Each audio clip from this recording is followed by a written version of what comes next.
প্রিয় দর্শক, আসসালামু আলাইকুম। আজকে আমরা এজাহার সম্পর্কে জানবো বা এজাহারের একটি প্রাথমিক ধারণা নিব। এজাহার বা প্রাথমিক তথ্য বিবরণী এফআইআর ফার্স্ট ইনফরমেশন রিপোর্ট হচ্ছে অপরাধ সংঘটনের পর পুলিশের কাছে পৌঁছানো সর্বপ্রথম লিখিত বা মৌখিক সংবাদ। এজাহার দেয়া বা এফআইআর করাকে মামলা করা বলা হয়।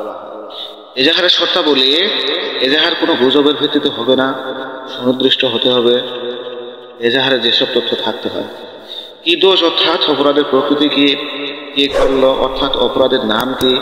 যদি আসামির নাম প্রকাশ পায় তাহলে প্রত্যেক আসামির বিরুদ্ধে সুনির্দিষ্ট অভিযোগ ও অপরাধের বিবরণ উল্লেখ করতে হবে।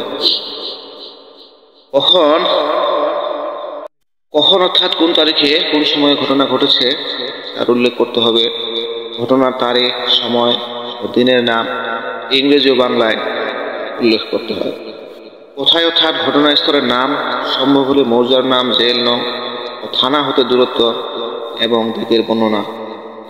অপরাধী কিভাবে অপরাধ সংঘটন করলো, কে বা কাহারা সহায় অর্থাৎ অপরাধ সংঘটনের জন্য অন্য কোনো অপরাধী তাকে সাহায্য করেছে কিনা, এককভাবে কিংবা যৌথভাবে অপরাধটি সংঘটিত হয়েছে কিনা মোটামুটি বিস্তারিতভাবে উল্লেখ করতে হয়।